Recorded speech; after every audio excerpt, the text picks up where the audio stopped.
Ibu, bapak, saudari, saudara, rekan-rekan muda, dan adik-adik sekalian dimanapun kalian berada, bertemu kembali dengan saya Romo Tino SSCC di dalam catatan pesiarah. Setiap orang di dalam persiarahan imannya, di dalam menapaki persiaran hidup di dunia ini, pernah yang namanya mengalami perjumpaan dengan Sang Ilahi. Seringkali perjumpaan itu membuat kita bersukacita, berbahagia, bahkan kita tidak tahu apa yang harus kita perbuat. Kita sebagai orang beriman diajak, jangan karena kita merasakan kebahagiaan yang berlebih, kita lupa bahwa kita harus terus berjalan dan mencari pemaknaan baru, serta usaha untuk bertahan di dalam iman kita, di dalam persiarahan di dunia ini. Sebelum kita mendengarkan permenungan dari catatan pesiarah, marilah kita membuat tanda kemenangan Kristus. Dalam nama Bapa dan Putera dan Roh Kudus. Amin.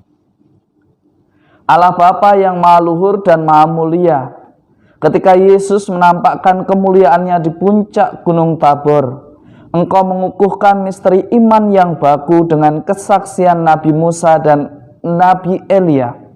Engkau menyatakan pula pengangkatan umat manusia menjadi putramu.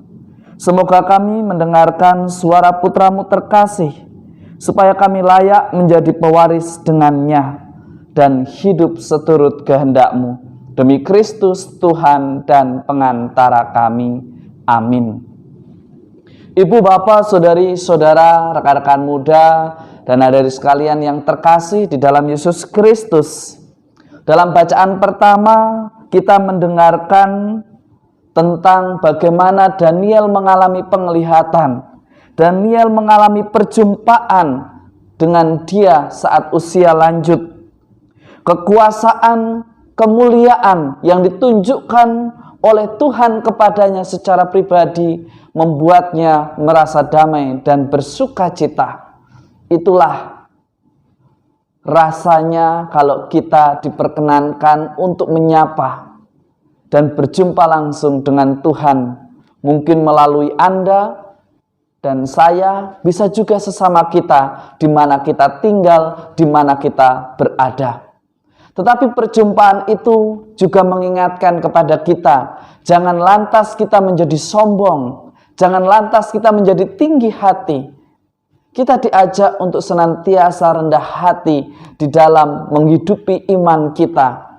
Ketika kita diberikan kesempatan pengalaman iman yang begitu berharga, saat doa novena kita dikabulkan, saat permohonan kita dijawab, jangan lantas kita menjadi sombong rohani.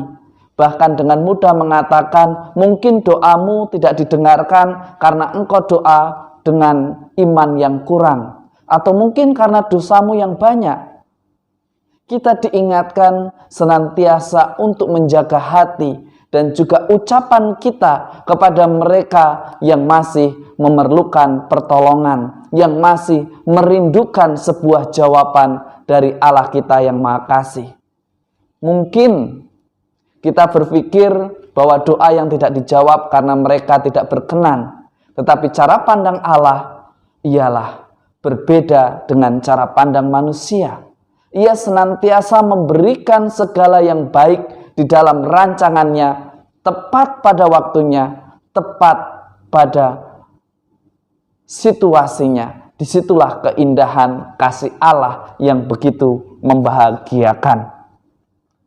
Di dalam Injil hari ini, dari Injil Markus, pada perayaan pesta, Yesus menampakkan kemuliaannya. Kita diajak untuk belajar bersama Markus dengan apa yang dialami oleh ketiga murid, ketiga rasul yang diajak oleh Yesus pergi ke Gunung Tabor. Pengalaman kemuliaan Allah yang ditampakkan kepada mereka membuat mereka begitu bersukacita. Bahkan mereka enggan untuk meninggalkan tempat itu. Bahkan para murid yang diwakili oleh Petrus mengusulkan untuk membangun kemah 3 tenda, 1 untuk Elia, 1 untuk Tuhan, 1 untuk mereka. Tetapi Yesus menjawab, jangan engkau menceritakan pengalaman itu, mari kita turun dan kita lanjutkan karya-karya itu. Seringkali ketika kita sudah mencapai apa yang menjadi impian kita, ketika doa-doa kita sudah dijawab dan merasa dekat dengan Tuhan, akhirnya kita tidak mau berjuang. Kita tidak mau belajar, kita merasa cukup, kita tidak mau menabung atau menyisihkan ketika kita mendapatkan gaji yang berlimpah. Di tengah masa PPKM ini menyadarkan kita, jangan kita ditidurkan oleh zona nyaman kita. Yesus mengingatkan Anda dan juga saya, kita semua, jangan kita terlalu nyaman karena merasa bahwa kita masih memiliki cukup harta untuk bertahan di tengah PPKM ini. Tetapi Yesus mengingatkan kepada kita semua melalui peristiwa kemuliaannya hari ini. Ia mengajak kita semua untuk senantiasa terus belajar, terus mengusahakan kebaikan, terus berusaha untuk menjalani hidup agar menjadi bermakna. Karena iman tidak jalan di tempat. Iman yang benar senantiasa bertumbuh dan berbuah kebaikan. Iman yang bertumbuh ialah iman yang senantiasa menghadirkan kasih Allah.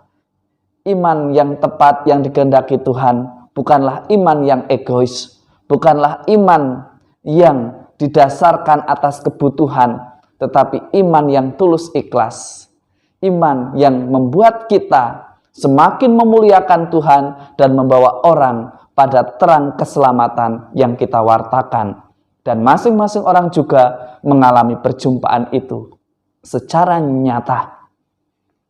Peristiwa transfigurasi ini menunjukkan kemuliaan dan kebesaran Allah. Yesus sebagai anak yang dikasihi oleh Allah, dan kepadanya lah kita harus mendengarkan. Seringkali karena kita bersuka cita, kita berbahagia, lantas kita menganggap bahwa sesama kita tidak ada. Menganggap bahwa kesuksesan itu berhasil karena kita.